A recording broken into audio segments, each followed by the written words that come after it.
Hello, everyone. Welcome back to the CanadianGameDevs.com podcast, episode number 152. My name is Steven, one of the hosts, joined, of course, by the other main dude behind CanadianGameDevs.com, Steve. Yo, what up?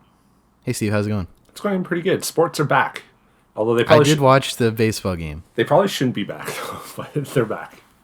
I mean, no one's there, but just the players who are all close together, touching, sweating on each other. I just mean that it's like there's more cases and stuff now than there were, back in like mid-March or April when this thing like broke out. So it's just kind of weird. And the baseball teams are still like flying around as well. Whereas like, are they? Yeah, because like for hockey and basketball, they're in one location. Like in basketball, they're all in Orlando, and then in hockey, they're either in Toronto or in Alberta. Right. And there's less teams. Edmonton, right? Or yeah, in Edmonton. And there's less teams because they basically didn't invite, I think for hockey at least, they didn't invite all the shitty like teams. Is Ottawa playing? That was like the only team I ever followed remotely. I don't know. I know like Montreal fans were super stoked because they like just made it. Nice. But baseball, like they're still flying to each stadium to play, and the Blue Jays had hell of a time because the government of Canada basically said like you're not having players come in to play baseball. Yeah, because they would fly. That's so stupid. Stupid for the Jays, not for the Canadian government. Yeah, so the Jays had to find a place to call home, and they basically got kicked out. Like the meme was basically that no one would have let them play, and they're finally playing in Buffalo. So, hooray! Oh man, I watched that game and it was just baseball's like one of the most boring sports ever. Like it's up there with soccer. It was just insufferable. Yeah, I can't deal with soccer, but I've been watching baseball my entire life, so it's just like engraved in my head, and I just enjoy I enjoy watching it, but there's no way I could watch like an entire game all the time every single day, because like baseball is every single day, right? Yeah, it's a lot of games. It is a lot of games. So I'll like have it on the background, then I'll like be playing games on my phone or on the Switch or whatever. Like it's that kind of sport for me, and then I'll pay attention during big moments, and if they're losing, I'll just turn it off and just whatever. So if they're the one thing I appreciate about baseball is it's one of the only sports you see overweight athletes, and one of the only sports where I see people like eating while they're playing, which is I just really appreciate that because it's so chill. You just like whatever. I'm just gonna chew this and stand here. Maybe I run once or twice a night. Yeah, especially like the DHs or pitchers, like starting pitchers, they only play every 5 games or whatever. So they're like that's awesome. They're usually pretty, and actually it's kind of beneficial for them to have a little weight on them because it just like it helps with like their endurance in terms of just like lasting, like throwing, 100, 120 pitches at 100 miles per hour. That's crazy. It's good to have like a little weight on you. Like you don't really see skinny players. Skinny pitchers. Like you need to have beefy dudes, beefy boys. So. Beefy boys. And with that, let's talk about some other Canadian games today. Steve, for those of you who don't know, CanadianGameDevs.com podcast is a weekly show covering all the games made in Canada and the people who create them. That might be false advertising. There's a lot of games made in Canada. We do our best to cover as many of them as possible. And we, since I joined, I think, have leaned a little more indie, and especially given that the main big non-indie games being made in Canada are Ubisoft games, we've been feeling a little iffy about that. Yep. But we strive our best to cover the Canadian gaming scene. We are supported, of course, by our amazing patrons over at patreon.com/CanadianGameDevs, where if you back us there at any tier, you get special 2-day early access to the podcast, a exclusive Patreon channel on our Discord, occasional game key giveaways, discount codes to gaming events, and the knowledge that you're helping us do what we do. And one of those things is cover events. So let's start with a couple events, Steve. This upcoming Thursday, I want to plug the July Game Writers Circle and Social, put on by Dames Making Games. It's at 6:30 p.m. Eastern. Of course, it's digital. It's free for members and non-members of the DMG organization. Caitlin Tremblay will be there, former narrative lead on Watch Dogs Legion, doing other fun stuff now. I think they're I don't know off the top of my head, so I'm not going to say. But Jillian Bleckenhorst and Natalie Walshgotts will all be there chatting about their work and what it's like writing in games. So if that sounds interesting to you, check that out. Again, that's Thursday, July 30th, 6:30 p.m. Do you have to like register, or is it just sort of a... Yeah, you can register on the site, and I think that's how you get the code for whoever you are going to tune into this. Perfect. So that's just dmg.to/events. You can find it there. And we've also been plugging Game Dev Atlantic, happening this September 18th. You don't even have to be in the Atlantic region. You can be anywhere, and you could tune into this. It's a full day of talks, and it's really interesting. I went last year. It was a lot of fun. And if you want to check out some cool speakers from the Atlantic game dev scene, tune into that. And the day after is the Game Devs of Color Expo. I want to make sure they're still looking for speakers, because I keep saying that every week without confirming. Yes, so you can still apply. This is a paid event. Ooh, Subset Games is sponsoring. They made Faster Than Light and Into the Breach. That's pretty cool. Huh. Valve sponsoring. Brace Yourself Games is sponsoring. The Crypt of the Necrodancer. So lots of big names here. It's all weekend, so check that out. September 19th, 2020. Still able to get tickets. Still able to apply for all that jazz. Game Devs of Color Expo.com. Color is spelled incorrectly, of course, because they're from the States. But other than that, check out all those. We forgive them for that, though. Yeah. They got other things to worry about in New York right now. That's true. They're coloring. Why did I say coloring? I don't know. Oh, that's the word that was misspelled weird. Because how they spell coloring, yeah. Spelling. Well, I was trying to say spelling, but it was the word color. You know, my brain just does that sometimes. Remember when the Game Boy Color was out and all the boxes still had like the wrong spelling? That was weird to me. In Canada? Yeah. I'm more than certain for it. I feel like it. Now that I'm doubting myself, but I remember having these memories of No, I can see that, because it was written on the bottom of the screen, too, so it would have to be consistent. Yeah. Well, I mean, even the box art. Like, the box was... Because it would say... With an O. Yeah, because it would say, like, Game Boy Color on the side so that you knew it was, like, a Game Boy Color. Or more so, my mom knew it was a Game Boy Color. God bless Mrs. Crane. There you go. Picking up Steve's Game Boy games. Oh yeah, right at Walmart. It was very key growing up and having a mom who worked at Walmart and Toys R Us beforehand too. So that's lit. Yeah, it was awesome. You know what else is awesome, Steve? News. I don't forget. No, we're starting with jobs. All right, you're disrupting the flow. I'm sorry. We got a couple jobs we want to plug for everyone right here. First up, Pixel Knots in St. Catharines, Ontario. Yes. They're looking for several positions. First, a 3D character rigger animator. It's going to be a 2 to 3 month contract. They would like you to have some experience with animating and rigging. Any game industry experience is a big plus. And you should be familiar with Unity and 3D Max. You don't have to use 3D Max. They say any software is acceptable. You can also apply for a new PR community manager position at Pixelnauts.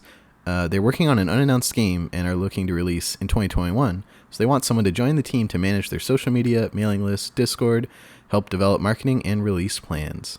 Job can be in their office or remote. All experience levels are welcome to apply. Those are on our site, CanadianGameDevs.com/jobs, and you can contact Alex at pixelknots.ca. This will be a 6 to 7th month minimum contract, ideally longer, for the community manager position. And they say any experience running early access or Kickstarter is a huge plus. Wink, wink. Scoop. And Canuck Play, of course. What is this, the 4th Doug Flutie's Maximum Football? 5th? Coming out this fall? It's the second Doug Flutie one, but it's like their 4th football game, I believe. Okay. Canuck Play in Peterborough, looking for several positions. Part-time QA tester, 2 days a week, increasing during the final weeks of production. A full-time Unity game developer. They're looking for at least 3 years experience, strong math and statistical skills, C#, Unity knowledge, and a full-time senior Unity game developer. So they're looking for 5 years experience, C#, Unity knowledge, all that jazz. Again, those are on CanadianGameDevs.com/jobs. And you can also reach out at jobs@canuckplay.com. Funny story, Steve. It was my grandparents' 50th anniversary this past weekend, so we had a little Zoom call. And my Uncle Barry said one of his friends' husband works at Canuck Play on the Doug Flutie games. Oh. And I think it's maybe like the head guy or like one of the higher ups there. And I was like, no way, small world. And he was talking about a story where like they got a bunch of mocap people in to do all the animations and stuff. Mm-hmm. But he said that they forgot to do a couple. So this one of the guys working on the game just did them himself and was just apparently like super sore for the rest of the week because he spent like all afternoon like running around doing mocap for different football like animations. So if that's the kind of fun impromptu working environment you want to join, you should definitely apply to Canuck Play. And I think he said at the top, but they're looking for people to be in Peterborough for that as well. Correct. In studio, if possible. If you can get to Peterborough, you could get this job. There you go. All right, that's it for the jobs. If you have a job you want to plug, hit us up, contact CanadianGameDevs.com. We also post these on our site, CanadianGameDevs.com/jobs, and we post them in our Discord, which you should join. All right, Steve, now we're on to the meat of things. The prime rib of the steak. No, what do they call it? The prime rib of the steak? No, like the prime rib of, what do you get? The meal? The meal? The cow? The dinner? What are you even talking about? If the podcast episode was a cow, and we're dissecting it to the different cuts of meat. I see what you're saying. You know what I mean? You know those pictures where like it's the dotted line cutting out all the different. Yeah. Like our bullshit banter at the start is the hot dog crap. Mm-hmm. Yeah. And this is like the good shit. The good cut, the T-bone. I don't know because I'm not a butcher, so I don't really know the anatomy of the cow. And I think T-bone would be the most expensive. At least I think. I don't have a lot of experience buying meats either. Yeah, I don't know. This is a great segue into the first news this week, Steve. Gun Pig Firepower for Hire is out now on Steam. This is the first game from solo indie developer LaPointe Joint's great studio name. It came out on itch.io in April earlier this year, but it's now out on Steam. Sci-fi top-down twin-stick shooter with 9 weapons, 3 alts, and secret hidden collectibles. Featuring music from Small World again, one of my favorite composers, Mysterious Breakmaster Cylinder, who does a lot of podcast music, which is where I first heard of them. They did the theme song for a podcast I like, and I've just been following them since. And he got them to do a song for this game, so that's super cool. Yeah, it's also on itch.io, but on Steam it's $5.69 Canadian. Super reasonable. Yeah, check that out. Next bit of news I want to plug for you today. Panzer Paladins has blasted onto Steam and Switch. This is the next game from famous retro arcade action studio Tribute Games. It's in the name of the studio, Steve, what they do. Their games are a tribute to bygone times of pixel art action arcadey games. What was their first game? Flint Hook? Is that? No, first game was Mercenary? No, Curses and Chaos, Ninja Senkai, and then they did I can look it up. The first time I heard of them was Mercenary Kings because it was one of the PlayStation Plus games, way at the start of the PS4. But let's see. First game was Wizorb, 2011. Then first game was Ninja Senki, which is kind of like a Ninja Gaiden NES style game.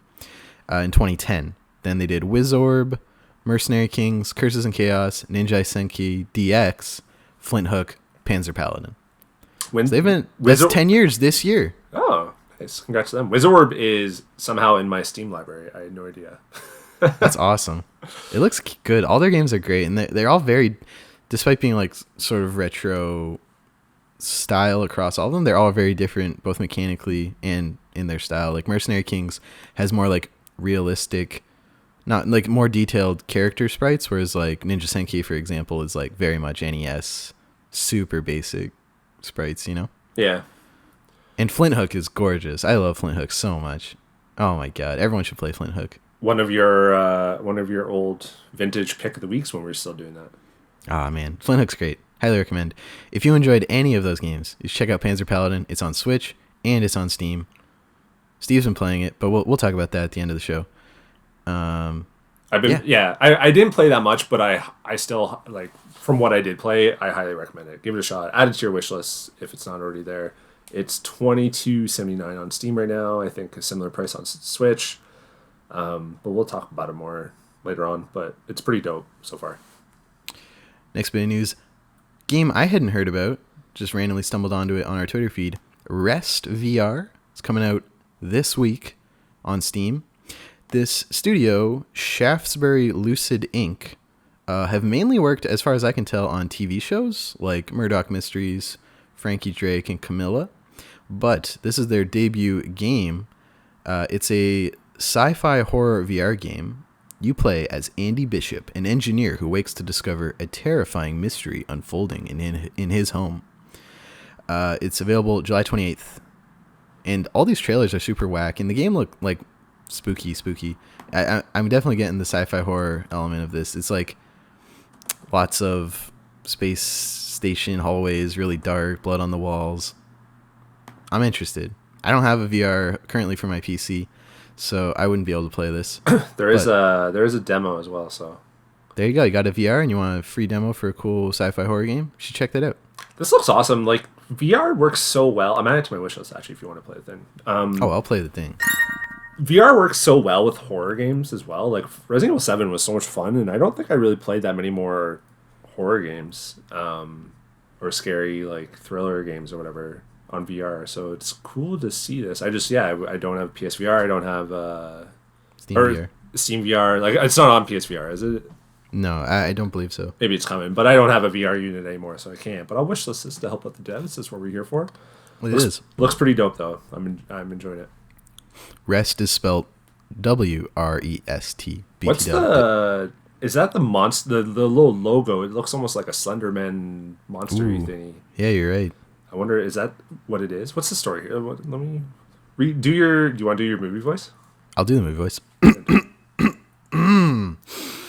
Rest is a sci-fi horror virtual reality game in which you play as Andy Bishop, an engineer who wakes to discover a terrifying mystery unfolding on his home. Part narrative experience, part escape room, the Rest universe will expand in 2020 with a full commercial release and a thrilling 2-player game mode. Ooh. Enter the mystery at Rest VR on Twitter to stay tuned for updates. Supports Vive and Oculus, seated or standing, as well as tracked motion controllers. Very cool. Very cool, Kanye. Do you know that meme? No. Oh, I forget who says it. Someone was talking to Kanye, and they're like, very cool. I think it was Trump, actually. Like, he had no idea what he was saying. Just plain voice, like, very cool, Kanye. Yeah, this actually does look dope.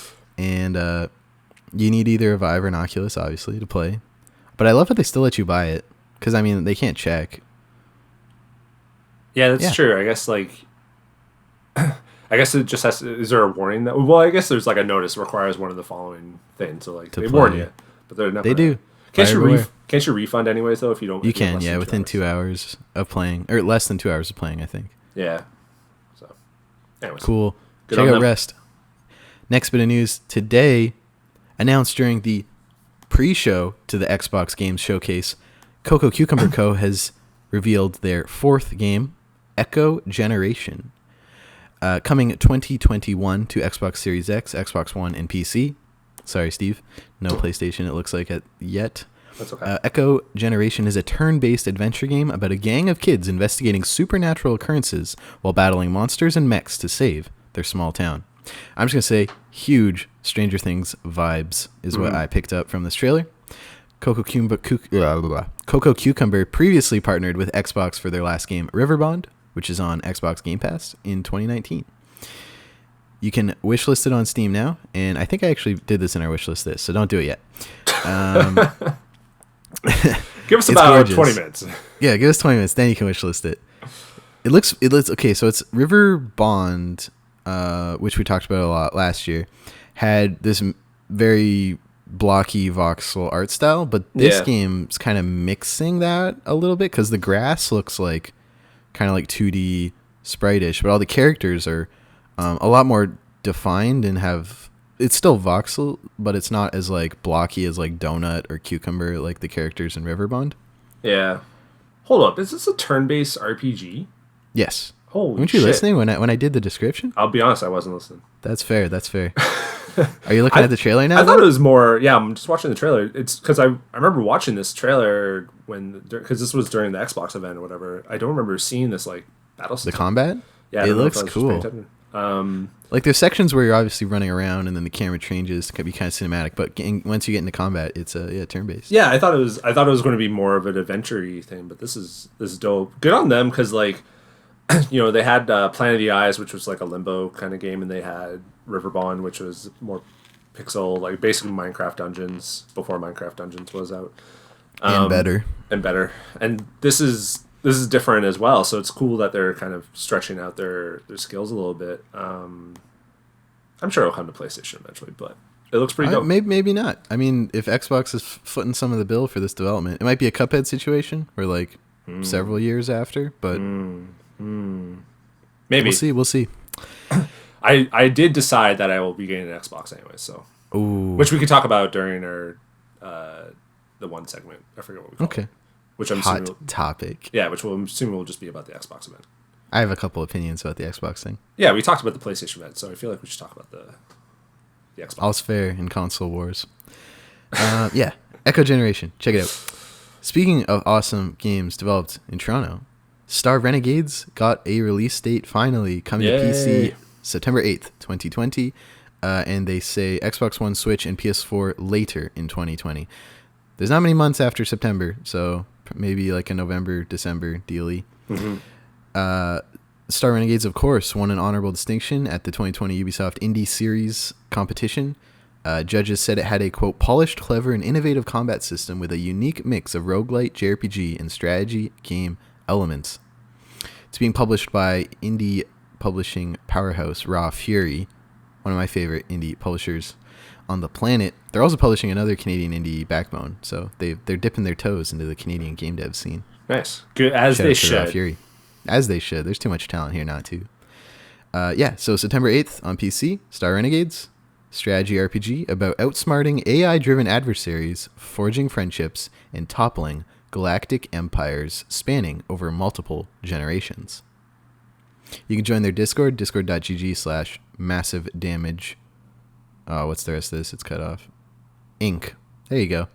And there'll be lots of probably post fan art teases up until launch. Some people on podcasts I listened to were talking about this game. I listened to the Waypoint radio show, and they were talking about how they're excited for it, and they played it at PAX like 2 years ago and really jigged it. So it's getting some traction, which is great because like they've been working so long and so hard on it. Yeah, it's been. I think it was announced like a long time ago too. I'm sure they were able to get some more development funding when they partnered with Raw Fury, which probably let them spend some more time on it. Yeah, true, very true. But yeah, it looks awesome. Like actually, I want to look on the website. Last time Star Renegades, or Massive Damage. No, Star Renegades. Like when we actually talked about it, because I remember we've been talking about it as long as I've been on the show. Oh yeah, like on and off. Because what was their first game? What was the first game that they did? It was also like another spacey thing. Halcyon 6. Oh, I have played that game. Yeah. Whoa, their studio looks dope. I'm looking at Google Maps. The whole building's graffitied. Oh my god, that's sick. Oh really? If this is correct, as of February 2015 on this Google image search for Massive Damage Inc., they have a really cool studio space. Oh, they didn't announce this that long ago. Actually, it was March 13th, 2018 is when I wrote the first story of Star Renegades. So for some reason I thought that this game was like 3 or 4 years older, but that's still 2 years. It is, but I was thinking it was like double that. But ignore me. So it looks dope. I hope it comes to console. It is later in 2020. Oh, there you go. I should just pay attention. That's okay, Steve. It's okay. Well, there's repeating. Did they say PS4, Switch, and Xbox One later in 2020 is what they said. This might be a Switch then. Yeah, you think over PS4? What if it has a cool platinum trophy? I don't know. I don't know. Okay. Story developing. Stay tuned for what Steve ends up picking up Star Renegades on. We'll see. 2 more bits of news today, Steve. This is just a fun one I saw while I was perusing Twitter. BioWare executive producer Mark Dara confirmed via a tweet they are still working on Dragon Age 4. It's a meme at this point in his Twitter mentions. Everyone's like, it doesn't matter what he tweeted. It's like, Dragon Age 4, Dragon Age 4. People are thirsty for more Dragon Age, Steve. And he broke down here, quote, I realize most of you are here for Dragon Age news, and there hasn't been a lot of that lately. Let me just run down the things I have to say. 1, yes, we are working on the next Dragon Age. 2, yes, we are working from home. 3, working from home is harder. And 4, we're making progress. Last month, EA CFO Blake Jorgensen said Dragon Age 4 won't be out before April 2022 at the earliest. Oh my god. And said it will probably release within EA's 2022 fiscal year. So that doesn't mean anything. This is like 3 years away. Yeah. Like easy. Originally revealed at the Game Awards in 2018, we know little else about the highly anticipated next installment in the critically acclaimed fantasy RPG series. Poor guy. He's just out here tweeting pictures of, like, I don't know, making food or, like, building Legos. And everyone's like, Dragon Age 4. Dragon Age 4. Dragon Age 4. Doesn't he kind of tease people, though? Like, yeah, he does. Yeah. No, he leans into it. He brings a lot of it on himself, too, I will say. Yeah, because didn't he tease that there'd be an announcement, and the announcement was that Dragon Age would be released on Steam or whatever when EA... That's mean. I think I vaguely remember that, but that's yeah. like, because it's like the fans just kind of go crazy because the Nintendo got in a lot of shit recently as well. Oh, gamers are the worst. Well, sorry, yeah, I mean relatively to like what, because they thought like a new like Way Forward was working on a new Metroid or something. That was like, but they are working on a new Metroid. We know that. We just don't know anything about it.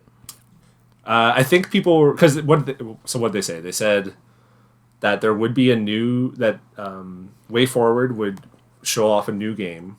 So then everyone was like, oh, they make 2D games. Obviously, they're making a new 2D Metroid. And then they said it would be a third... No, it's Retro who's making Metroid Prime 4, right? Yeah, and I'm just meaning what people were kind of thinking. Mm-hmm. Like what I saw Reddit go off of. So then Nintendo had to say they're working on a third-party game. So then people started thinking their own thing. And then I think it was like a kids show or something.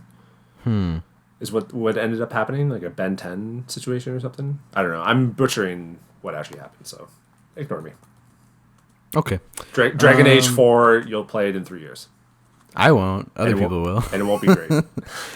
All right, last bit of news today. I missed this last week, but during the Devolver Digital 2020 Devolver Direct, they announced a new studio right in Toronto. Former Ubisoft developers Gabriella Salvatore and Dean Evans announced the formation of their new studio, Beans Team, in partnership with Devolver Digital for their first unannounced project. They're hiring. They said they're hoping to hire up to 7 other developers by the end of the year. They say on their site, quote, Beans Team is a new age interactive media ensemble specializing in the creation of modern computer entertainment. They also made their website look like a late 90s, like, just fan site. Like, it's absurd. It's really funny. Really? Check that out. Click the link at the bottom where I said you can apply for jobs on their dope website. Because this website's absurd. Like, it's got like all the word art. It's like a GeoCities thing. And it's fun. I'll read this quote from Dean Evans, the co-founder. Quote, a lot of people have been complaining about the AAA business, speaking to me, Dean, and the lack of risk taking. I'd be a total fucking hypocrite if I moved forward and didn't take any risks. So fuck it. I think I might go and set up my own studio and see where that goes. Wow. The vision. I love it. I also appreciated a bit of a joke when it cut to them during the Devolver Direct. They both had like large Popeyes drink cups, which is a reference to during the Unreal Engine 5 thing when Tim Sweeney was just casually drinking from a Popeyes cup from his like big $1 million mansion where he makes all the Fortnite money. It was a good joke. I got the gag. I want them to know I got the gag. I'm sure they're listening. They're just like, sweet, one person did. Gabriella retweeted us. Shout out to @GhostOrDie on Twitter. She's the one co-founder. Nice. Thanks for the retweet and the follow. I'm looking at the site. It just brings back memories of when I was in high school. And at the bottom it has the counter. I remember that you can get like a counter of I think it's actually a year thing, but you can get like a counter of how many people went to the site. And then there's like an ad that says aliensinthebible.com, which is like another site that looks just like this. Oh man, what do you think the game is, if you had to guess? Oh man, I don't know. Dean Evans directed Far Cry Blood Dragon, if that influences your thinking at all. No, I mean, let's see. I want it. It's a new IP, is what they say. People usually say that when they're building up something, you know, that could be like multiple games or multiple years of development and updates and stuff. I'm interested. Devolver Digital used to be, I would say, like the premier indie scene, but they put out a couple games I was less than impressed with. I think the gold standard right now is Finji and or Raw Fury, but Devolver Digital, obviously, since Hotline Miami, it's been just the top dog. Yeah. So if they looked at this project and were like, signed immediately, then obviously, there's some good shit. It's good shit going on. Yeah. I don't know what they could be working on, though. I guess we'll just have to wait and see. I mean, it's going to be a while before we see anything, though. So yeah, they're hiring, getting ready, start development, working remotely. It's a big struggle. They're going to do it, I believe. Did I freeze? No, you didn't freeze. Oh, okay. I thought I froze. No worries. All right, Steve, it's time for everyone's favorite segment, Wishlist This. If you don't know, I was inspired by Steve and Brett's, rest in peace, frequent wish listing of games while we talked about them. So I spun up this segment where I highlight 3 upcoming Canadian-made games that you got to add to your wish list right now. Starting, of course, with Echo Generation. We talked about this during the news. Releasing 2021, turn-based adventure game about a gang of kids. But we didn't talk about this Steam page because, Steve, you'll note, critically successful deployment of GIFs in the Steam description. the first one at the top here got like the big antler monster boy. Oh man, that's cool. And then you can see the turn-based combat in the second GIF, and then the third one shows off some of like the dialogue. It's perfect trio of GIFs to show you what this game's all about. Yeah, I love it so much. And I have to ask Steve, is Eco Generation on your wish list? That it is. What do you think of the Steam page? It's a solid Steam page, actually, like you're saying. It has got the GIFs. I always appreciate the little like bullet points at the bottom, the features. Another cool, interesting tidbit. It's set in a small town in the early '90s, so you're like you're saying, like the Stranger Things kind of vibe. Although that was '80s, but still, I'm a child of the '90s, so I'm kind of feeling that. If they bust out Pogs in this shit, I will just lose my goddamn mind. So it's pretty, like it's really pretty. Yeah, and I'm so... Oh, he's using a hockey stick in the combat? There's going to be some Canadian-ness in this. He's got a maple leaf on his jacket, and he uses a hockey stick to fight. Exactly. And, well, the girl's wearing a beanie as well, so... Classic. All right, Steve. Next game today for Wishlist This. Quartet. Partly developed by Tyler Darren in Edmonton, but there's a team of like 6 people from all over. Releasing late 2021, you can wishlist it on Steam. Quote, a series of unlikely train robberies, a mysterious deck of cards, a fleet of deadly airships, an accidental mage. Choose from 4 stories in any order and see how they eventually intertwine in this turn-based RPG. Oh. 8 heroes, 4 stories, 1 destiny.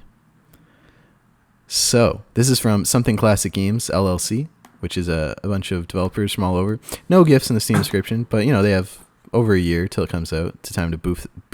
What is boof? Beef. Time to beef that up, Steve. I don't know. Sometimes I get talky and I just say nonsense.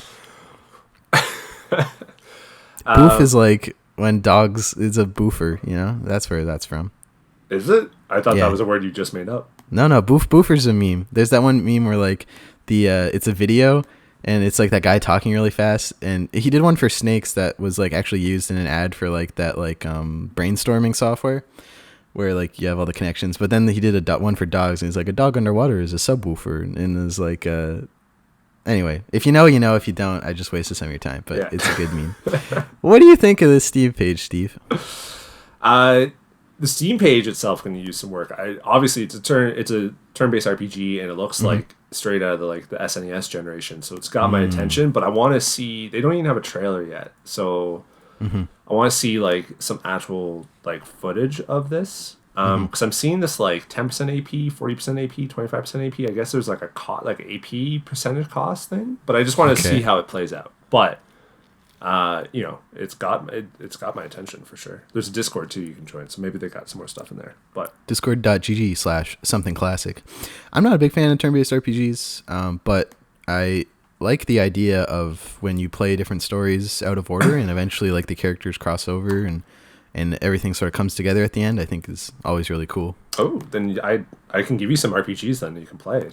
No, like I don't enjoy playing them, but I like the idea of a story where like it's a bunch of separate stories that come together in interesting ways. That's fun. Yeah, no, this looks. It looks very similar to like Final Fantasy 6/3 on SNES. So I'm down. I just want to see, they have over a year before their release date, so obviously got some time. But it's on my wish. Or sorry, do the thing. Do the thing, Steve. I gotta ask: is Quartet on your wish list? Yes, it is. Excellent. All right, last game today for wish list this, Steve. Scully, we've talked about previously in the news, but not in the wish list this segment, so I'm going to plug it. It's from Finish Line Games in Toronto. It's releasing August 4th, 2 weeks from now. On a mysterious remote island, a skull washes up on shore and is reawakened by an enigmatic deity dubbed Scully. The newly reanimated being has been summoned to intervene in a war between the deity's 3 siblings, whose quarrel jeopardizes the island they call home. So this game looks fun. This is my kind of game, like an action platformer. You're playing a little skull. You can go around, like, possess things. You're going to be collecting things, I imagine. It's being published by Modus Games. It'll be coming out physically, too. They're doing some physical copies. Super exciting. And I think, don't quote me on this, but I saw Jason Canham, the Way of the Passive Fist guy, tweeting about it. Yeah. So I think he's involved in some way with this game's development. No gifts in the Steam page, but, that's fine. You got time. Actually, you have 2 weeks. Put some gifts in there. Hop, skip, and roll your way to victory. Adapt to defeat to your environment. Transform to 3 distinct forms to overcome challenges and defeat enemies. Roll through 18 different levels and 7 distinct ecosystems packed with unique dangers. And explore a compelling story, fully voiced dialogue and cutscenes breathe life into the island's inhabitants and the charming world of Scully. Is Scully the name of that girl from X-Files? Or is that Sully? Is it Scully or Sully? No, it's Scully, but it's not spelled Sqully. No, it's Kully. Or yeah, sorry, I'm an idiot. I don't think her spelling is like skull and then Y. It's Scully for her. Oh, okay, that makes sense. I mean, we have the internet. We could just find out. I hope they make a joke about that. I always appreciate those. Dana Scully is Scully. So. Okay, so when you're on Steam and you're looking this up at home, Scully with a K. Is it coming to consoles? It is coming to consoles, Steve. I don't know if it's going to be coming the same day. Let me check that quick. And it wouldn't matter because you can't wishlist it on PlayStation. Steam. Wait, maybe I can. Let me check right now. Yeah, check. It's coming. I know I can't, but might as well try. Nintendo Switch, Xbox One, Steam. Yeah, they even have a little picture of the little box art here. It looks great. Even the Switch, even Nintendo, who suck at everything online, has an add to wishlist feature, which I just did on the Switch. I'll play the sound. Yeah, please do. It's so annoying. Buy Scully. You can buy the game physically through Amazon right now. I'm looking at it. Pre-order, add to cart, $29.99. You can get the game when it released on August 20th. PS4 hard copy if you want one, Steve. And then there is like a page for it on Xbox, but I don't see like a wishlist feature on this. Yeah, I don't think Xbox has a wishlist feature. Maybe on the actual Xbox it does, but not on this like website. And then PlayStation, I doubt it even has a page. Yeah, all the store things are weird. Like Xbox doesn't even have a cart feature. You have to buy them all individually. It's so dumb. No way, really? Yeah, it's absurd. Oh my god. Like Switch doesn't have that either. Yeah. So that's the one thing PlayStation has, I guess. Go Sony. All right, Steve, that's it for Wishlist this. Some great games, 3 very different games too. I like a variety. Yeah. It's the spice of life. All right, it's time for Hot Take of the Week. This past week, Xbox continued the ongoing game of chicken between them and PlayStation for who will announce the release date and price of their console first. It's like that scene in The Good, the Bad, and the Ugly where everyone's just like squinting at each other and the music's playing and no one's going to draw. That's essentially where we're at right now, except Nintendo is just chilling off to the side eating popcorn. They don't care. Yeah, well, I mean, the next Nintendo thing's still like probably 2 or 3 years away, so. They don't need... They could do this for another 5 years, like easy. Like Switch is crushing. It's still the fastest selling console they ever made. I don't know whether it can sustain that, whether it'll hit like Wii or even PS2 numbers, doubtful. But yeah, they're just going off, you know? Might not even hit, well, or PS4 numbers. Isn't PS4 the like 3rd best selling system? Yeah, they hit 100 million, and that that put the. I think Wii is still ahead, but PS2 is still at 152 or whatever. Yeah, I think it'll beat Wii. I think it's like it'll probably surpass Wii or come very close to Wii, but not PS2. PS it's still like 40 or 50 million units behind PS2. So, so unless they just sell the thing for like $100, and then everyone just buys Honestly, it. by the end of the 3DS, it was like $50 for like a 2DS. Yeah, no, I know. Absurd. I see ads for that all the time. So, and the the Switch Lite is like pretty reasonable too. Oh yeah. Although it still had the Joy-Con drift, and because you can't take them off, you had to send the whole Switch in if it happened to you. I forgot that. How could you mess up so bad? I know my friend of mine at work actually had that issue. So, all right, Steve. So there weren't any really Canadian games here. The big ones they could have shown. Well, they did talk about Gears 5 and Echo Generation. And Echo Generation. Actually, that wasn't during the main thing. That was during the Game Awards pre-show. Funny enough. You're right. So as far as Canadian games actually in here, Gears 5 is coming to Series X with a bunch of enhancements. No Age of Empires 4. Both those developed in BC. But yeah, other than that, they mentioned a couple Canadian games on their site coming to Series X. The Big Con from Mighty L in Toronto. Tunic from Andrew Schuldis in Halifax. So those are coming to console first on Xbox One and Series X. That means usually like a year, and then it comes everywhere else. And Eco Generation, of course. But there are a couple other ones here. I really liked the Xbox event. Overall, I enjoyed the pacing, and I think there was a huge variety of games. I don't like the whole like, oh, who won, like PlayStation or Xbox. I was like, no one really. Well, if you're going for like personally the best thing for the fans of that platform, Game Pass is absurd. At the end of that show, when they were like, every game shown here today, day one for Game Pass subscribers, I was like, what? That's Halo, Forza, Fable. Oh my god, Steve. Halo Infinite is just going to be free for everyone who has Game Pass subscription. Not free, but because you're paying for subscription. But like, what? Yeah, no, I know. It's Game Pass is like, it's ridiculous. Like, this has got to be like, they got to be like hemorrhaging money on Game Pass. Like, this has to be like a 10-year plan or something to profitability. I don't understand how it works. Because and a bunch of people, like this happened to me, if you had an existing gold subscription and you upgraded to Game Pass, it upgraded for the duration of your gold subscription. So I don't have to pay till February 2021. My gold expires, and I have to start paying monthly for Game Pass. So they're not getting any money from me for like a year. And I know there's lots of other people who had gold who upgraded. They're not getting money from them. Yeah. How are they paying for this? And I just keep like, I only sub for like for like a month, and then I'll just like unsub. Like I basically just buy it. And every time I do, I either get 3 months for like the price of one, or I get 1 month for like $1. So like, and then I just use my Bing rewards or whatever to like get more months. Like I've been on and off Game Pass maybe like 6 or 7 times since they announced it, and I don't know how much. I probably spent like a total like $80, $70 maybe. Like, oh man, you know, because it's just always like, it's super cheap. It's ridiculous just how like much better than PS Now it is. Like, it's not even a competition really. No, and that's the thing a lot of people are saying in the discourse this week is it's not even a competition. Like, they're not really competing with each other. Like, PlayStation is making like full price new exclusive games, and Xbox is essentially making a subscription service now more than anything that they're making content for. Like, who is the Series X even for? Like, if you have an Xbox One X or One, you can play all these games mostly.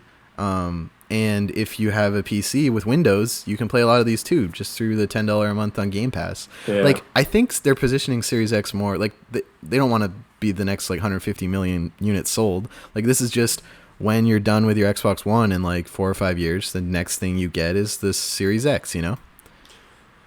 Yeah, it's kind of a crazy situation, because it's just like, what, like, how much money are they really making off this stuff? Because like, for first party I can see that, but like for third party, is it ever going to get to a point where making a game for Xbox Series X just like is just too much work, and they just don't do it for like how little that system might sell? I don't know. But if it's priced really cheap, like, you know, that's the other thing I'm wondering. Like, if this thing is like $300, and it just seems like such a obvious like upgrade, then people will just kind of go and upgrade it. Like when I watched this thing, like I was kind of on the fence of Xbox, but after watching Halo, and I'm not really like I'm a very casual Halo person, and it seems like people are upset about it, but whatever, nerds.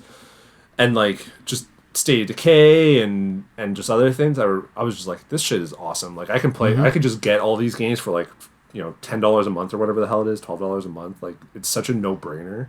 And I basically just told Heather, I'm like, we're getting an Xbox. She's like, and a PlayStation? I'm like, yes. Yeah. All right, let's run through the games quick then. So obviously opened with Halo.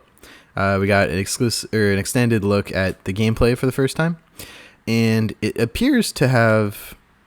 And I read a couple interviews with the developers, several like open world chunks that you're gonna move through, and you can backtrack through. It will launch this holiday again whenever they announce this date for the console. I'm assuming this is like the day one game. 60 FPS campaign. Master Chief's back. There's this other guy who's kind of snippy with you at the start. This pilot guy, and the trailer opens with like whatever, like 200 days after we lost the war or whatever. I don't know the Halo story. I haven't read the books or watched the TV show, and they did like a podcast series before the last one. I have no idea what the war is. I don't know what's happening. We're gonna land and kill some grunts. It's been the same game for like 20 years. Yeah, but I played 5, and 5 was the most I played, and I don't remember the story. When the Xbox comes out, I'm just going to get like Master Chief Collection. Yeah, I'll just replay through it all on Master Chief Collection, which I was starting to do. I'll play with you. Yeah, well, we should do it together because we started Reach and I had a lot of fun with that. I finished Reach and I finished 1. No, I didn't even finish 1 actually, because now I think 1, 2, and 3 are on game on. 1, 2, 3, and Reach are on, and 4 is coming out this year. They said, and they want to add ODST, and 5's also on Game Pass, but not in the collection. Yeah.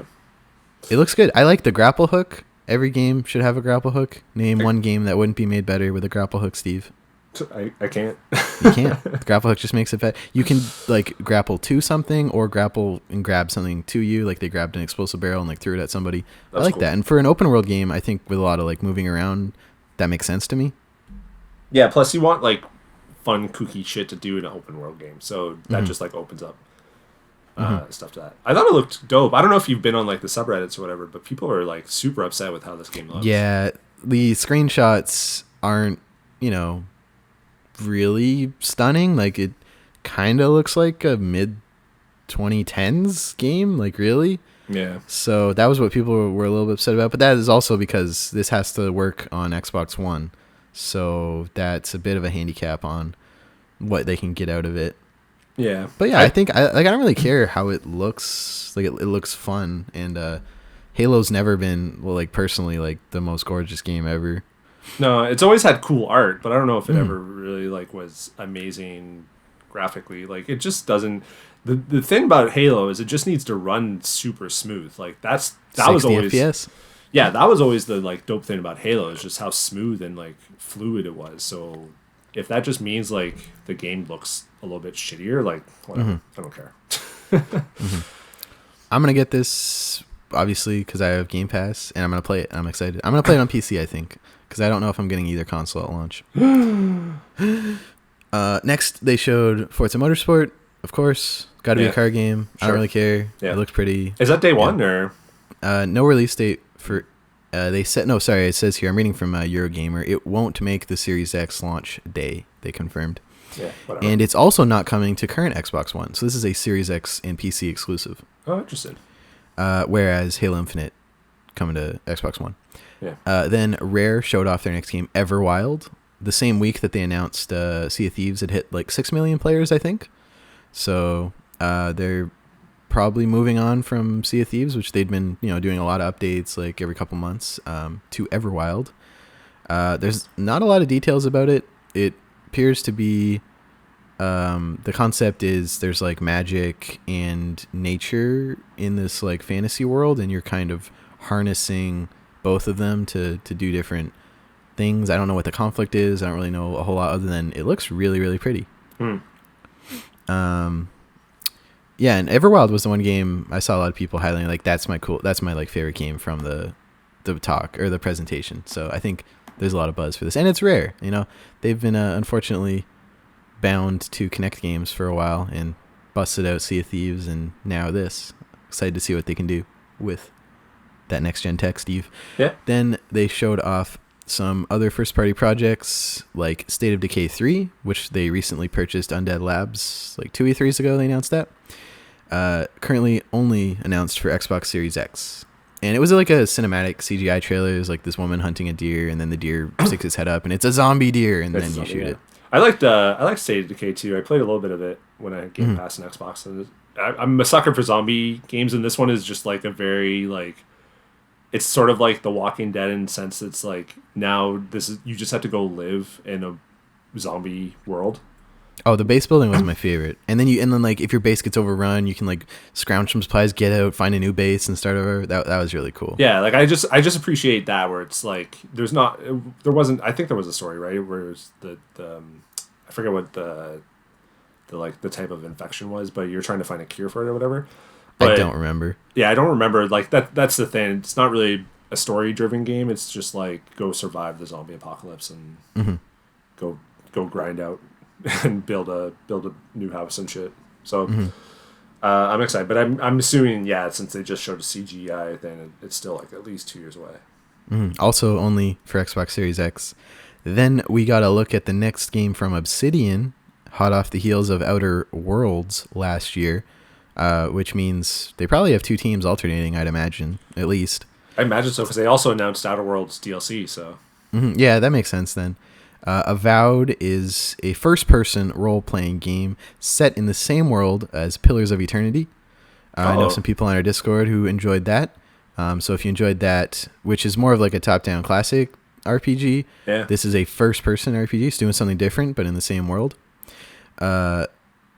They said, quote, "This is the project that we've been wanting to make all along." There you go. Glad they got a chance to make it. And it says, still a long way off still. And no word whether this is like a Series X exclusive or anything. Oh, no, they bought Obsidian when they bought all those other studios. So this has to be like Windows and Xbox exclusive. Yeah. Yeah, they're in Microsoft Studio now. So so, I mean, some like Minecraft Dungeons came to PS4, but... That's because the Minecraft that seems to be a Minecraft specific thing, so it's most likely Xbox and PC only, but Then we got to look at some new Outer Worlds DLC, and my favorite thing about this DLC, Steve, is one of the writers on Outer Wilds left that studio to work on Outer Worlds as a writer. And I saw she tweeted out like, "They said I couldn't do it, but I wrote for Outer Wilds and Outer Worlds," in like all caps, and it just got a bunch of likes. That's just funny. I like that a lot. The DLC comes out in September. Outer Worlds is still on Game Pass. I love it. Check it out. All right.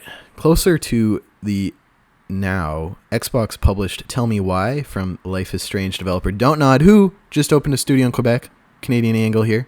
Got an August release for the first episode of Tell Me Why. This game had a bit of a weird reveal. It has an FAQ where it breaks down how they're approaching the trans main character of the game. And the FAQ was very spoiler heavy, as in like answering big questions about this game that I think is a response to how some recent games have been handling their trans characters in a way that maybe someone who, might not want to play a game with a lot of transphobia or, dead naming or aggressively anti-trans themes would maybe like, hey, I'm just going to read this FAQ. Oh, they don't do this. They maybe do this. I wouldn't want to play it. And that gives people a heads up, which I think is a cool approach. And it says at the top, spoilers, don't read if you don't want spoiled. So that was interesting. That was like, I've never seen a studio straight up put like a spoiler-filled FAQ up before their game releases. Yeah, interesting. Did you read that? I want to read it because I probably won't play this game. So I did not read it, and I probably won't play it either. It's called Tell Me Why, being published by Xbox, coming out in August with the first episode. I didn't play Life is Strange either, although some of my friends did, and they really liked it. Yeah, I didn't play any of them. I had a friend who really enjoyed the first one. I think it was free on PlayStation Plus as well. So the studio was creating that game during the voice actors strike, and so they used out of union voice actors for a lot of that game, which was another big controversy. And people were, and a lot of voice actors were like, come on, this is like, you're undercutting us, right? Like, there's literally scab work on this game that they used union voice actors for earlier games.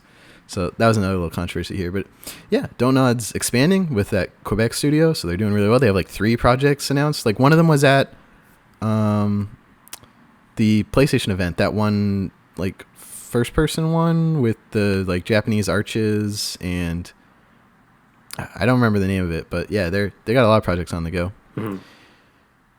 Okay, this one tripped me up, Steve, because it opened on like this fantasy castle forest thing, but then it said Playground Games, and I was like, that's the Forza Horizon team. Like, is a car about to like burst through this castle? But no, it was a Fable reboot, just titled Fable. So now we have Fable bracket 2022 bracket. Can't wait. Coming out for Series X and PC. Who knows when? We got a very brief cinematic trailer where a toad just like eats a fairy. Haha. Very Shrek level comedy. And yeah, I don't know. I played a bit of Fable 3, not my favorite game. Do you have any attachment to the Fable series? No, Heather does. She was excited for that. I played 2 and it was just sort of like whatever. I didn't play a lot of it. But some people were pretty stoked. It's like a series that hasn't... Fable 3 was the last one, wasn't there? Or wasn't there a Connect one? No. Yeah, there was a Connect one, but I think that was right before. And then Fable 3 was the end of Lionhead. They got shut down like right after that. Yeah, and I think there was like a Fable game being worked on that got canceled. Or something. Fable Fortune came out in 2017. What's this? You hate to see it, Steve. It's a digital card game. Okay. So, yeah, not something I would play. So, but yeah, people are hyped. And it's the Forza Horizon team. I don't understand, because they've been making Forza Horizon games for like 10, 15 years, and now they're pivoting to like this reboot of a popular fantasy RPG. It's going to be weird. I'm excited. I wonder if they like sniped any developers from like another studio or something to just kind of get this done. I don't know. Yeah, because you got this like chief concept 3D artist who's been making cars for like 15 years. Like, all right, now wizards. He's like, wait a minute. Now, can you make this toad eat this fairy? I've been making really, really detailed car rims for 15 years, and we're pivoting to fairies and toads. I don't know about this, guys. That's funny. I want to be at the fly on the wall of that reveal to the team. Like, we're making Fable. Yeah, it's interesting. Of all the studios they have, like, that's the one that's making Fable. But I mean, the Forza Horizon games look great. Like, they're very, very polished. For sure. Yeah, for sure. So yeah, we'll see. Then some non-Xbox games. They announced Tetris Effect getting a new multiplayer mode, exclusive, timed exclusive to Xbox. I love Tetris Effect, Steve. I actually just beat it the other day in PSVR. I love Tetris Effect. I don't know if you ever played it where like as you move the pieces and drop them, it like contributes to the beat of whatever song's playing. Yeah, I actually I was just playing it recently, and just because I was feeling it, but like Tetris to me, it has to be a like a portable experience. So like playing on my PS4 was just very strange to me. So I didn't like play too much more of it. Okay. So I was just like, this doesn't feel right. But it's a great game. Yeah, like the soundtrack is so good. And like every time you drop one, like the whole screen like moves to the beat with you dropping it. Yeah. It's tight. I like it. So that's getting a new multiplayer mode, timed exclusive to Xbox. And then they announced Destiny 2, all of the expansions, and upcoming Beyond Light expansion launching in November, all coming to Game Pass day one. What? That's over $100 of content alone. I know. I've had that Bring to Light thing like on my wish list for so long because I kind of want to Beyond Light. Beyond Light, yeah, because I want to kind of get back into Destiny, but after seeing that, just come to Game Pass. Yeah, exactly. They have cross progression, Steve. So all you do is connect to your Bungie account, and then anytime you start Destiny anywhere, you can just pick a character and just pull it. So you could pull any Destiny 2 character into the Game Pass save of your game. Because I connected my Bungie account. I hadn't played Destiny 2. I'd only beaten Destiny 1 on PS4. Yeah. And it was like, connect to your Bungie account. I did it, and it had my PS4 Destiny 1 character. I was like, oh, sick. So I just brought him in and started playing on because it's free to play now on Steam. Yeah. It's free to play anywhere. Expansion. Yeah, I think everywhere. And but now all the expansions come to Game Pass. So, and I can just pivot from Steam to the Xbox version and have my character. Like, that's so cool. You gonna get it, Steve, on Game Pass? Now I'll probably just like I don't really know anyone who's playing it. I just kind of felt like playing it recently. I don't know if there's crossplay, because if there is, and you're playing on, well, you would play on PC or Xbox? Xbox. Okay, I can play on PC, and if there's crossplay, we could totally play Destiny 2 together with all the expansions. Cool. All right, cool. Next, a game from Quantic Dream, who has now fully divorced themselves from PlayStation. They're very independent now. Announced As Dusk Falls. Revealed an intriguing, artsy adventure story about two generations of characters colliding. It had a pretty trailer. I don't know much about it. No more details. Not even whether it's Series X exclusive or anything. So, yeah, if you like Quantic Dream games, which I don't really. Did you play... I've started every Quantic Dream game. I've never finished one. Oh, really? I liked the Detroit Become Human. I thought it was pretty stupid, but it was pretty. Those sidewalks look great. Like the foot whenever you like walked and it was wet, I always appreciate like the outline of the shoe. It's little things like that, but the whole like doing the Detroit race riots but with robots theme, yeah. Could you imagine if that came out now? Oh my god. It would be so I really could, because they're going to try and release Watch Dogs Legion this year. That's true. Oh my god. Anyway, we don't need to go down that hole. Last couple games here. The Medium, the new game from Bloober, who did The Observer, which I think has been free on like everything. I've seen it on Epic and PlayStation. Showing off its simultaneous dual worlds gameplay, and people were like speculating whether you play this like, because it's like where you're in one room but there's like an upside down version of the room, or like not upside down, like the Stranger Things upside down, where like it's really dark and grimy, and you're like kind of split the screen down the middle and both are happening at the same time. And I don't know whether it's like a Way Out where you're controlling two different characters, or whether you're controlling one character duplicated. It's an interesting idea. I'm really stoked to learn more about it. And a huge deal on the timeline I had no idea about was a trailer for Stalker 2, which is a sequel to Stalker, obviously. But this is like kind of cult classic game that people had been waiting for a sequel for so long, and they announced it. Do you know anything about the series? Like, did you play them all? I have no idea. I didn't realize this was such a big deal until I saw everyone losing their minds. It's kind of like it's kind of like Fallout, but it's basically the Chernobyl accident happened, but then a second explosion happened at Chernobyl like shortly after, and it's basically like everything's mutated and fucked up in that area. So it's pretty cool. I played one, I forget which one I played. There's like 3 games on PC that I played one of them, and it's like it's cool. It's just like my style of like world that I want to dive into. I completely forgot that they're making this game. It's actually like from a studio in Kiev as well, which is that's cool, pretty neat. So I'll just run through these last ones here. Warhammer 40,000 Darktide. I don't care, whatever. Next game from the SteamWorld developers, The Gunk. My favorite name of any game announced today at this show. Dragon Quest coming to Xbox for the first time in the form of Dragon Quest XI S Definitive Edition. Yeah. 4th of December. And the next game from the Sonic creator, Yuji Naka, Bayland Wonderworld. This looks dope. This looks dope? You were feeling this? I'm so excited for this. Like, oh man, it just looks like it basically just looks like a Kingdom Hearts like adventure game. It's just like an acid trip of just really Japanese style shit. It looks. I like that. I'm like, yo, this is basically an adventure. Like it's a 3D platformer from like, you know, the Knights guy and Sonic guy. Like that's awesome. Such a cool team. I hope that. Sorry, go ahead. Oh, actually, no. They say it's PS5, PS4, and all that stuff. So you'll be getting it on PS5. Yeah. Oh yeah. Without doubt.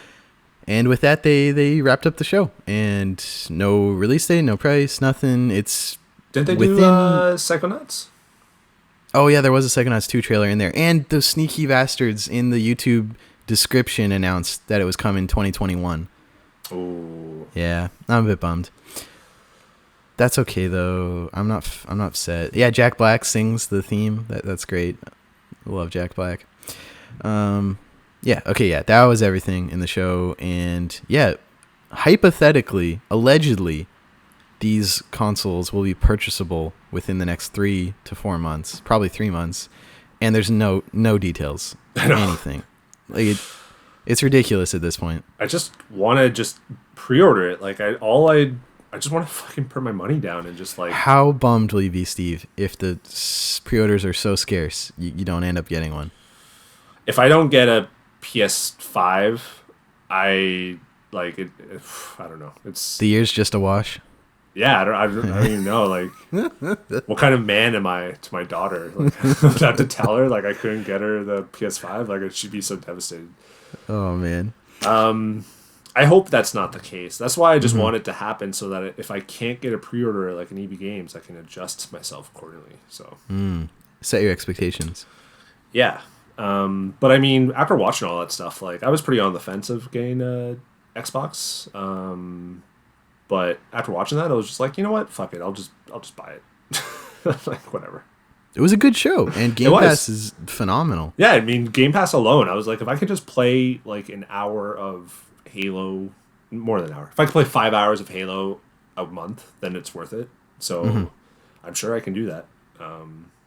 It's kind of a ridiculous, like it's just a ridiculous like situation. Yeah, like it's.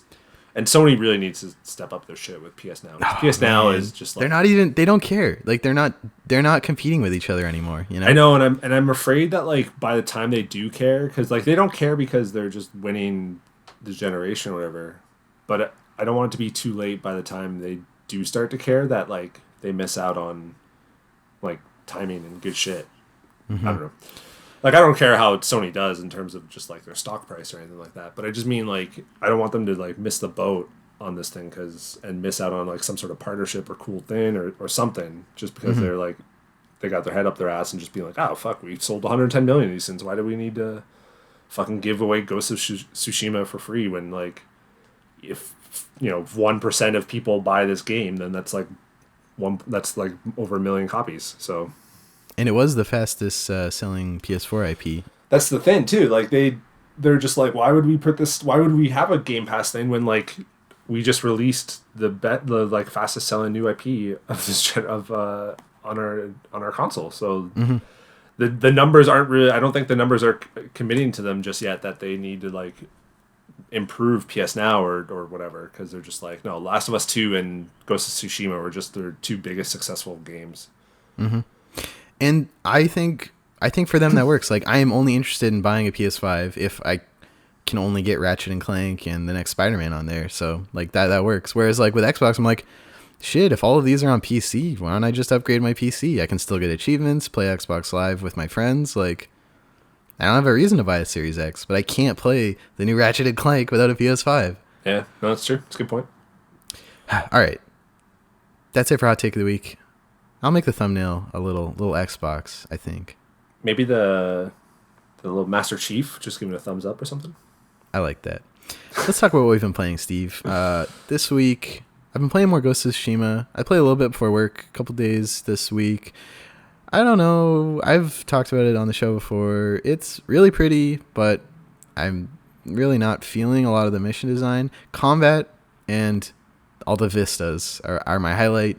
I love walking up, doing the standoff, and then like flawlessly just like dicing through everyone. Yeah, it's so cool when you like do it like perfect. It's just like, oh, that looks so dope. It is a great feeling, and I'm getting more of the items now. But the whole honorable thing where like you know he starts assassinating people. This is like very early on, minor spoilers for like the first hour of the game, but he starts to assassinate, and he's like this huge internal conflict because he took the samurai oath, and you can only look people in the eye when you kill them. But he has to like start doing all this secret stealthy stuff. I don't do any of that. I've never tried to go in and assassinate everyone. I only walk up to the front gate, do a standoff, and just murk everyone, and it's the best feeling. But then all the other characters are still talking to me. Like, you meet one of these other masters or whatever, and he's like, "You fight dishonorably," and I'm like, you were right beside me when I walk up and did the standoff. Like, I haven't assassinated anyone the whole time you're with me. But because the game like knows you've done that, you have to do it in one mission. It like that felt really weird to me. Where I'm like, I wish it knew I was trying to play the way I want the samurai to be, you know, and it doesn't, which just feels weird tonally. Yeah, it's weird because it feels like they would have had a morality bar or something at some point, like the Infamous games did. Yeah, we're like, do you want to go full samurai or full ninja? Yeah. And those are obviously two very different things, which is another thing people who have been critiquing the historical accuracy of this game. But the option would have been really cool, and I would have liked if the world reflected that, like all of the samurai like masters or whatever like have a lot more respect for me because I'm doing it this way, which is harder. Like if you just turn on the Batman detective mode and just go around and assassinate everyone, it takes you longer, but it's just way easier. Going up to the front gate and just like full on fighting everyone is a challenge. Yeah, I appreciate the challenge of the game because it is difficult, but I like turned down the difficulty to easy because I was just like, as much as I appreciate that it's like pretty difficult. Like I was dying quite a bit. I was just like, I'm not in the mood to like, this game's going to already take me like 50 hours to platinum. Like I don't really feel like restarting this stuff. I don't have that time really. So I just bumped it down to easy and I'm still like enjoying it. It was the first duel. I did the first duel and I just got my ass handed to me like 6 or 7 times. I was like, no, there's not doing this. The duel. Okay. And yeah, so the vistas, the combat, the like normal combat and the duels are hype. I love those 3 parts of this game a lot.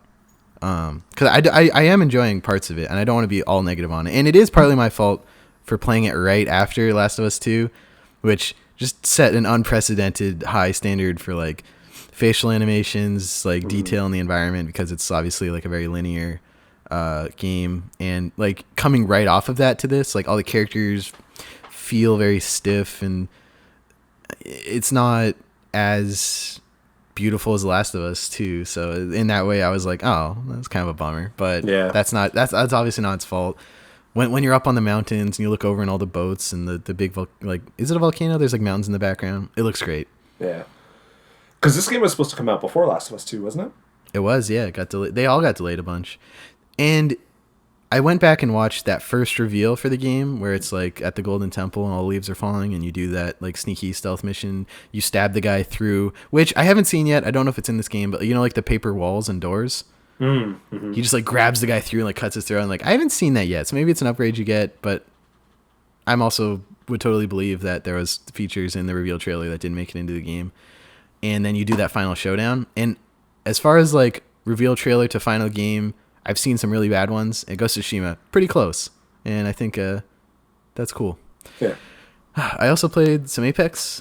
I came second like 3 times in a row. It's the first for me. And oh man, that game's so good. I'm so excited for crossplay, Steve. I want to play with you on PS4 while I'm on PC. I hope there's cross progression because Rocket League just announced cross progression. I'm really interested if they like merge all your inventories across every platform. I bet that's a huge challenge and probably won't come to Apex when they do cross-play. Yeah, I wonder how Fortnite did it, because I know Fortnite had a thing where you can like merge accounts or something like that. And I think there are items like tied to your Epic account, but you can only see some of them that are like console exclusive on those consoles. Yeah. But you can like everything you bought, if it's tied to your Epic account, you can access it and equip it anywhere. And it like remembers what you have equipped on different like platforms. Yeah. So it's really cool. I hope they do something like that. Apex is still great. I love it. I haven't played it too much. It's just so difficult to play like online games. I just haven't really been in the mood, I guess. And I'm probably not going to complete my battle pass, which is a little disappointing, but it's fine. You got 22 days. Is that how? Oh, man, I don't think that's enough. I did play a game on PS4 today, and I landed. My teammate, it was duos. My teammate went down. I came into the room and like cleaned them all up like really quick, and like I was going to pick up his banner, and then he quit. I was like, no. And so like it still let me pick up his banner, but he was like DC'd. So I went and respawned him. And then I like, you can punch to like push people. I like pushed him into a hall. So like he was like safe there in case he reconnected. And then I went on, I soloed another squad and I came second place. And I was like, dude, if you had just stayed with me, we probably could have won this, because I took down one of the last squad, but the other guy came in with a devotion and just ripped me apart. But I was like, dude, if you stayed, we would have won. Oh, that was the worst feeling. I came in this week. I came in second one time because I was the only person in my party to launch, and then it was in ranked, so I was just like, well, shit, I guess I'll just hide. So I literally hid for the whole match and I was like, okay, the only way I can win this is if like the 2 teams are fighting. Like there was 3 of us left and the 2 teams are fighting, and they just hurt each other, and then I just come in. So I was trying to find them when it was just 3 teams, and eventually I saw the number go down to 2, and then it was like 30 seconds later, I was like, no, I'm screwed. Sure enough, when they found me, like they just ended me in like half a second. Oh man, it's a good game. And speaking of Apex, one of my friends asked me to hop on to Titanfall 2. And I forgot, like, it's the same universe, right? So, like, all the guns were the same. And I was like, oh, I know all these guns. But, like, Titanfall 2 is on another level. It's Apex on speed. You, like, you can, if you're on the ground in Titanfall 2, you're doing something wrong. Because everyone's, like, wall running, jumping, using momentum and the jetpack to, like, keep going.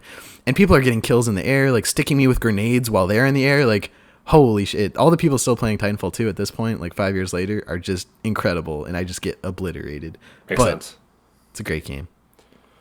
Makes it was sense. one of the top 5 on Steam last month, because I think it just came to Steam, so I hope that helps bring people to this great game that got overlooked, because EA released it the same fucking month as Battlefield 1, and I never understand that. And it was in between Call of Duty, whatever. Gears and Battlefield.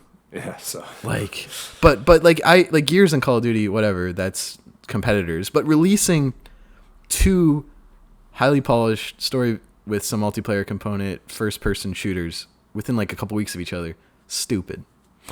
The game got buried, and didn't deserve it. We need a Titanfall 3, Steve. I need it. Justice for Titanfall. What'd you play this week? Also, Ghost of Tsushima. I kind of agree with everything you're saying. I'm not like I guess I'm just not in the mood for like an open world game, because I play it like maybe an hour here and there, and then I'm like cool, that's all I need to play, and then I just turn it off. So I'm enjoying it, but I'm not diving right into it. And like I said, yeah, or like you mentioned, like some of the like trailing missions and all this shit, I'm just like, this stuff was boring in Assassin's Creed 4. Never mind, like 8 years later. 100%. It's not like awful, but it's at the start of it, and I'm just like, if I had to do this like as the start of every sort of main mission like you do in Assassin's Creed, then I'm just like, but yeah, the world is beautiful and all that stuff, and I'm down with it. A lot of freaking foxholes though. I spent the last like hour I was playing just sort of roaming, just filling out the question marks, and there were like all fox dens, and I was like, what the fuck? There's so many foxes on this island. NBA 2K20, which, is just the most predatory game I've ever played, but I'm so addicted to it. Like, I love it, but I hate it at the same time. Like, it's just such a conflict for me and my friend. It's okay, Steve, because like real basketball's coming back, and then you can uninstall it. I doubt that will happen. Because that's the thing. Basketball. I watched a basketball game on Friday, which is great. And actually, I'm missing the WNBA game right now, so we need to wrap this up. Isn't August 1st first Raptors game of the season? Typically it's like end of August or end of October, but I think the regular season starts up like August 1st or July 31st or something. I'm pretty sure it's August 1st is the Lakers and Raptors, right? Yeah, makes sense. Probably. I thought you meant like next year or whatever. Oh no. And then I did play a little Panzer Paladin. I didn't play that much because I wanted to get a little bit in just for the podcast, but this game is awesome. Like, did you ever play what's the Blastmaster Zero or whatever? The game that was on Switch. It's like a Blastmaster was like an NES game, and then they like made a kind of an update version for the Switch, and it's also like a retro game like this. And they're just they get it. Like, they just know, like, they have the like the style of the retro game, but not like making it feeling clunky or anything like a retro game. So it's pretty dope. I'm literally only played the first level like 20 minutes or so. So I want to play more. I just wanted to play a little bit before the podcast just to say something. Like, I would recommend. I might just pick it up on Switch because I don't really feel like playing Steam games ever, but it's pretty dope. I want to play more. So next episode I'll have like more to say. But Panzer Paladin, like, if you like retro games, if you're feeling like Blastmaster from on Switch, or like any of the Ninja Gaidens back in the day, or any of those kind of games, like, this is awesome. Like, you should pick it up. So I will also play it before next episode. Yeah, because I love all their other games, especially Flint Hook. Oh, Chicago Sky is losing by 10 right now. All right. That's it for this episode of the CanadianGameDevs.com podcast, episode number 152. Thank you so much for listening. If you want to help us keep the site running, covering the Canadian game dev scene, you can follow us over at patreon.com/CanadianGameDevs. You can back us there at any level to get early 2-day access to the show, special channel on our Discord for patrons, occasional game key giveaways, discount codes for gaming events, and if you back us higher than $1 a month, we will put your name at the end of every episode, like these lovely folks. Thank you, Aaron McLeod, Elizabeth Avery, Hanel, Jean Leggett, Jeff Shepstone, Jeffrey Canham, Kai Hutchins, M5 Games, Nicholas A. Zorko, Nav from Academy of Games, PixelNauts_Alex. Apply for the job on our site.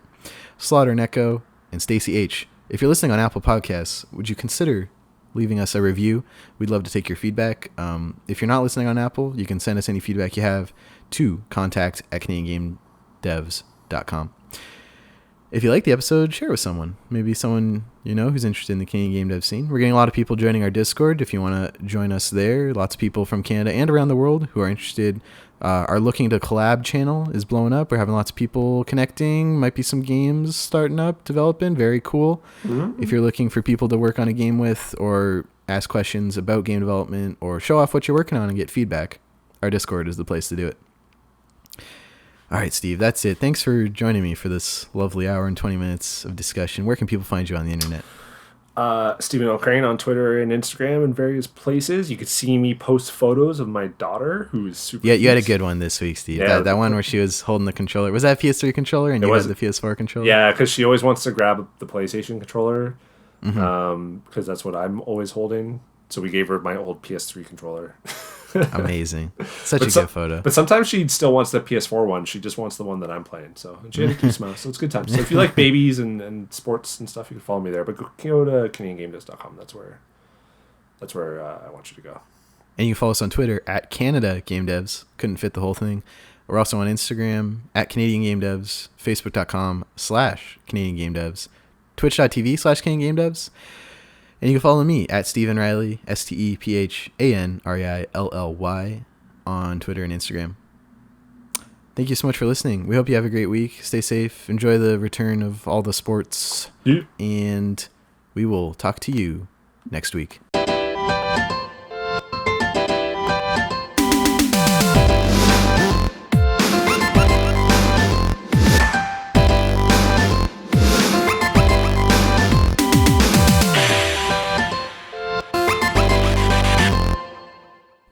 You gotta say goodbye, Steve. You always say goodbye.